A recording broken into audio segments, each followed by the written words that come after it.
Hello बच्चों, let's read the question. Question says late Z1 and Z2 be complex numbers such that Z1 is not equal to Z2 and mod of Z1 is equal to mod of Z2 is equal to 1.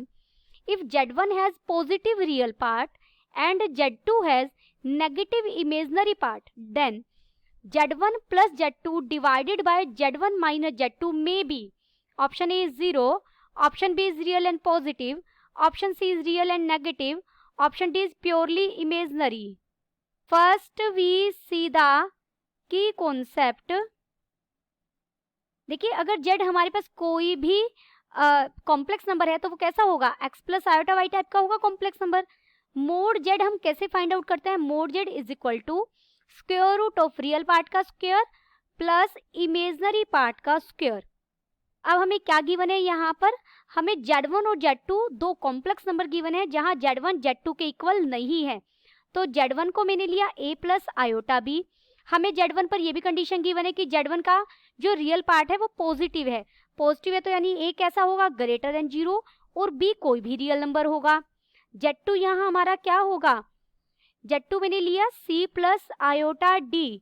तो c पर हमें Z2 पर क्या condition है कि negative imaginary part, तो d हमारा less than 0 होगा और c कोई भी रियल नंबर होगा.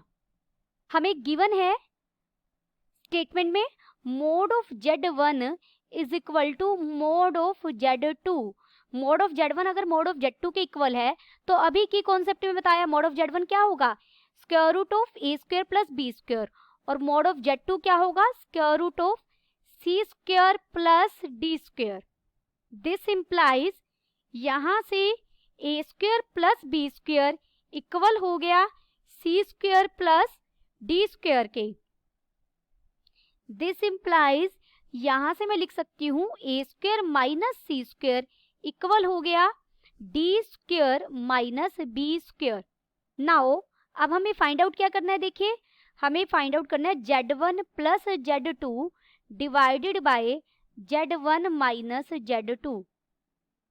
This is equal to Z1 plus Z2 क्या होगा, मैं सीधा लिख रही हूँ, रियल पार्ट ऐड हो जाएंगे यानी a plus c plus iota b plus d, और इमेजनरी डिवाइड करेंगे हम Z1 माइनस Z2 से, तो ये बन जाएगा a minus c plus iota b minus d. इसे हम रेशनलाइज करेंगे तो मैंने a minus c minus iota b minus d से मल्टीप्लाई कर दिया और a minus c minus iota b minus d से डिवाइड कर दिया. तो ये क्या बन जाएगा, दिस इज इक्वल टू, देखिए ये बन जाएगा a square minus c square. अगर आप ऊपर मल्टीप्लाई करेंगे रियल की रियल से होगी, b स्क्वायर और इमेजनरी की इमेजनरी की, जिससे हमें रियल पार्ट मिल जाएगा. कैसे किया हमने, जब a प्लस सी को आप a माइनस सी के साथ करेंगे तो ये आइडेंटिटी बनेगा, तो मैंने सीधा लिखा a square minus c square. Similarly जब आप इसकी करेंगे तो ये आइडेंटिटी बनेगा b square minus d square. Minus का साइन आएगा लेकिन आयोटा स्क्वायर की वजह से ये फिर प्लस हो जाएगा, और प्लस आयोटा साथ में रहेगा. देखिए a माइनस सी की प्रोडक्ट हुई b प्लस डी के साथ, माइनस a प्लस सी की प्रोडक्ट हुई b माइनस डी के साथ. ये हमारा इमेजनरी पार्ट आया है. और डिनोमिनेटर में तो फिर वही आइडेंटिटी बन गई है, a plus b into a minus b is equal to a square minus b square.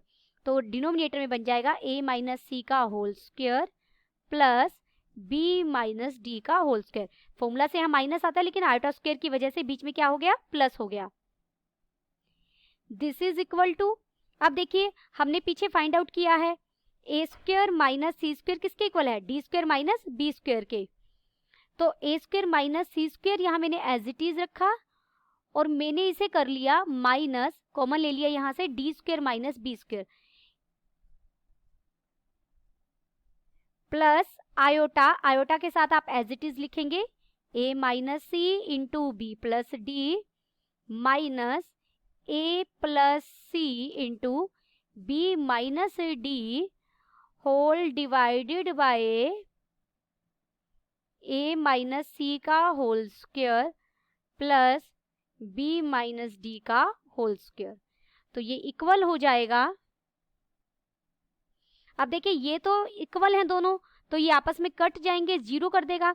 तो हमारे पास क्या बचा, सिर्फ आयोटा a माइनस सी और साथ में क्या आएगा b plus d minus a plus c into b minus d divided bye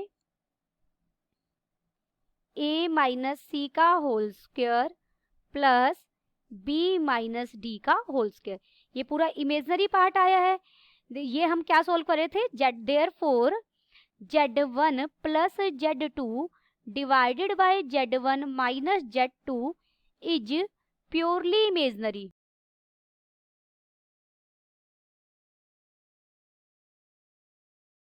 अब यहाँ पर हमारा प्योरली इमेजनरी यानी डी पार्ट करेक्ट हो गया। लेकिन अब देखिए यहाँ पर आयोटा वाला, आयोटा के साथ हमारी ये पूरी टर्म आई है। अब यहाँ पर a माइनस सी 0 के इक्वल नहीं हो सकता और b माइनस डी 0 के इक्वल नहीं हो सकता। अगर a माइनस सी और b माइनस डी एक साथ 0 के इक्वल हो गए तो z1 और z2 सेम हो जाएंगे, क्योंकि a इक्वल हो जाएगा c के और b इक्वल हो जाएगा d के। तो z1 और z2 तो डिस्टिंक्ट नंबर है, तो यानी a माइनस सी और b माइनस डी तो 0 हो नहीं सकते।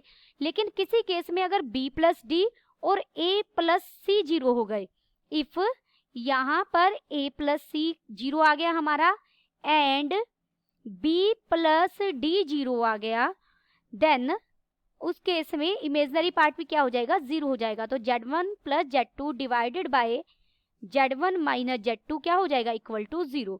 तो हमारा ऑप्शन ए भी सही हो गया। देयरफॉर हमारे कौन कौन से ऑप्शन सही हो गए, option A and D R correct. Option A and D R correct. Hope you understood it well. Best of luck.